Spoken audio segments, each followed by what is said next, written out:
Two nurse practitioners take two jobs, same city, same specialty, same salary on the offer letter. The number is the same. 3 months in, one of them closes her laptop at 5, drives home, and the workday is over.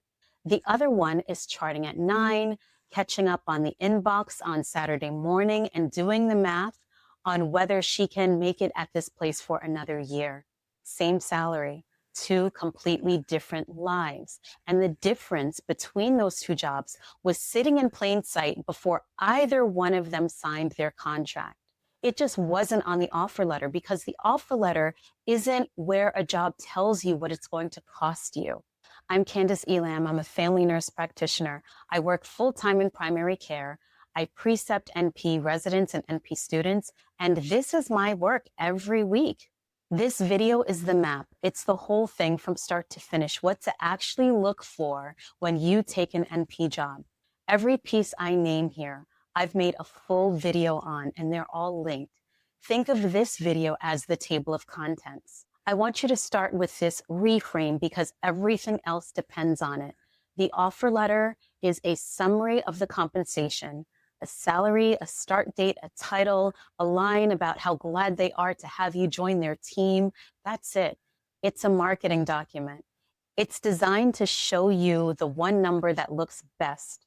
The job is a completely different thing entirely. The job is a design, and it's a daily schedule that somebody built, a staffing that somebody budgeted, admin time that somebody did or did not put on your calendar, coverage that somebody arranged or didn't.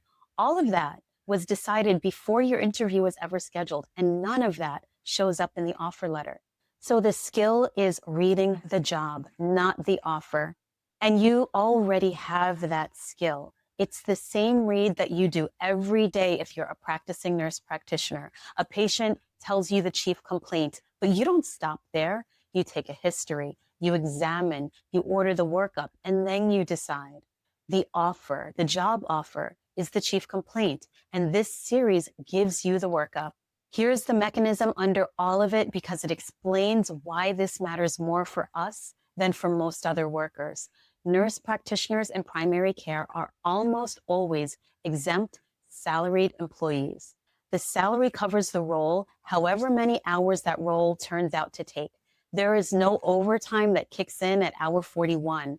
So a job that is built to need 50 hours pays you for that role on a fixed number.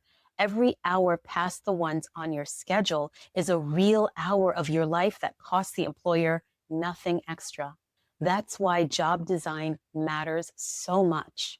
The design decides how many of those hours there are.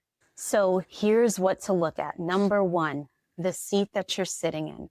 First thing, before any of the specifics, the posture that you walk in with. Most of us walk into an interview as the one being evaluated and hoping to get chosen, and that frame is not accurate and it will cost you dearly. You've got two parties who are deciding on whether this arrangement works. The employer has a revenue seat that they need to fill, and a failed hire is expensive for them. You generate revenue from your first billable visit. You're not auditioning. You are evaluating at least as much as they're evaluating you. And the questions that actually protect you only get asked when you own that position. I did a whole video on that role and how to sit in that seat, and it's linked. Number two, the schedule behind the schedule. There are two schedules in every job. There's the one that they show you and the one that your calendar actually runs on. The shown one is clean. It's 16 visits in tidy slots. And the lived one has the double books and the walk-ins and the complexity that doesn't fit inside of a 15-minute slot and that daily number that has a way of creeping up over time. And underneath it, whether any of it has protected time for you to do the work that that visit creates. Find out which schedule you'll be living in. There's a full video on how to tell those two schedules apart, and it's also linked below. Number three, who handles the work that your visits create? Every visit has a second half. The note, the results, the portal messages, the refills, the prior auths, the forms. None of it is on your schedule, and all of it is expected to get done. So the question is where that work lands and whether there's time for it in the day and who covers it when you're out. Because if the answer is nobody, then the answer is you at 9 p.m. or on Saturday morning. That has its own video also linked in this playlist. One quick thing, because it applies to every single item on this map. Everything I'm naming gets answered out loud in an interview, and an answer out loud in the interview is not an actual term of your job. What governs your job is the document that you sign, your actual contract. So I made a free checklist. It's called Get It in Writing, and it's what should be on paper before you sign so that the job that you accept is the job that shows up on day one. It's free and it's linked in the description. Number 4, how many hands are on your day? You were taught to delegate in school and you practice it as an RN, but it breaks in nurse practitioner practice because usually it's not your delegation skills. It's that there aren't enough hands on deck or that a workflow has never been created to route this work off of your plate. So look at the actual support. Ignore them when they say we're a great team. That means nothing. You want the number of medical assistants per provider, who rooms your patients, who works the referrals. A job where you're rooming your own patient is a job design decision, and it's one that you could find out about before you sign. There's a full video on the staffing question. It's also linked in the playlist. Number 5, your real hourly number. The salary, it's a number, and what matters is what that number is divided by, which is the hours that you're actually working. A job with a bigger salary and a 55-hour work week can pay you less per hour than a smaller salary with a 40-hour work week. The offer letter is very carefully built to show you that top number, but never the division. Run the division before you judge the salary. There's a whole video about how the bigger offer can actually pay you less, and it's linked. Number 6, what the job puts in front of your license, the impact that that job has on your license. 2 things get called scope.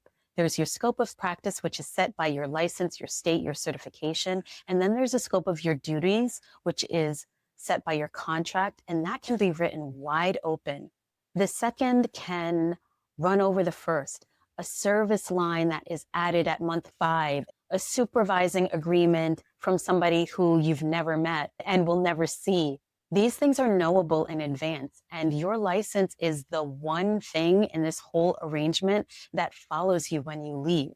There's a full video on that linked in the playlist. And then when you've done all of that and an offer comes, you've got these last 2 things.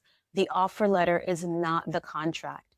The agreement that governs your work life is different. It's a longer document. It usually arrives after you've given notice. It points to other documents that people may not have attached to the email where you got that contract.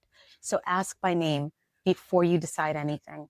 And a good answer is not a contract term. Every promise made in the room, the admin time, the ramp, the bonus that sounded reachable, is worth exactly nothing until it's in the document you signed. And if it isn't on paper, then it isn't in your job. The same rule that you already live by, if it isn't in the chart, it didn't happen. There's a video on reading that paper, reading that document, and a video on making sure that all of that stuff is writing so that the promises stick. Both are linked. Here's what I want you to take from this whole map. A job that you can leave in the office is not a unicorn. It is a baseline. It's not a reward for being fast enough or being grateful enough or being willing to stay late. It is a job design, and some employers either build it or they don't. And that was settled before you even interviewed. The favor you do today becomes your job description tomorrow. So the time to find out which job you're looking at is now, while you still have every bit of leverage you're ever going to have with this employer, which is to say, before you sign your name to any bit of that contract. So where do you start? If you're early in this, start at the top of the series and work your way down. Every beat that I just gave you is a full video, and they're all in the playlist in order. If you already have an offer in hand, go straight to the offer and contract decision kit. It will help you to understand the terms that a typical nurse practitioner employment agreement actually contains, what each one does, what an offer really pays per hour once the real hours are accounted for, and which clauses belong in front of an employment attorney. That's also linked in the description. And I welcome you to come find me in Beyond the Chart. It's our private group for providers only, where we talk about the nitty-gritty of our industry. So read the job, not just the offer, and I'll see you in the first video.